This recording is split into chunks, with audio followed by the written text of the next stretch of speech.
சிங்கப்பூர்ல June holidays ஆரம்பிச்சாச்சு. Full enjoyment தான். வாங்கடா. ஜூன் ஹாலிடேஸ்க்கு ஊருக்கு போனாதான் ஒரு 3 லட்சம் ரூபாய் செலவாகுதுன்னு சொல்லி ஊருக்கும் போல. இவனுங்க காலையில எந்திரிக்கும் போதே என்ன பண்றானுங்கன்னா, மாமி வாட்ஸ் த பிளான் டுடே? இன்னைக்கு எங்க போறோம்? வீட்ல இருந்து செங்காங் எம்ஆர்டிக்கு வந்தோடனே ஒரு இடத்துல எனக்கு பசிக்குது, எனக்கு இது வேணும், எனக்கு அதை வேணும்னு ஆரம்பிச்சிடறாங்க. அதை முடிச்சுட்டு விவோ சிட்டி வந்தா ஒரு ஃப்ளோர்லயும் ஷாப்பிங் பண்றானுங்க. இதோட நிறுத்திக்கலாம்ல. ரொம்ப ஹாட்டா இருக்கு வெதரு அப்படின்னு சொல்லிட்டு இருக்கிறதுலயே காஸ்ட்லியான ஐஸ்கிரீமா பார்த்து ஒரு ஐஸ்கிரீம் கடைக்கு கூட்டிட்டு போயிடுவாங்க. இது எல்லாம் சேர்த்து பார்க்கும்போது ஊருக்கே போயிருக்கலாங்க.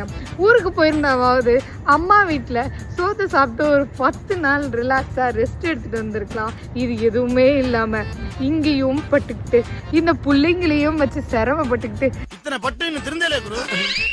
இன்னும் 25 நாள் இருக்கு. ஏண்டா நெஞ்செல்லாம் கொஞ்சம் பாரமா தான் இருக்கு. அதுக்கெல்லாம் தெம்புல விட்டுடுங்க. இல்ல உனக்கு எப்படி இருக்கு? நல்லா இருக்கு. What's the plan tomorrow? Going adventure swimming. What's the plan on Sunday?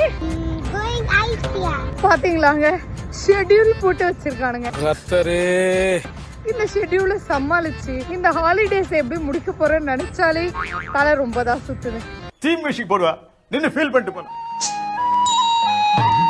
உங்க பிள்ளைங்க என்னென்ன ஷெட்யூல் போடுறானுங்க, என்னென்ன அலப்பறை பண்றானுங்க ஹாலிடேஸ்லன்றத எனக்கு கமெண்ட்ஸ்ல சொல்லிட்டு போங்க.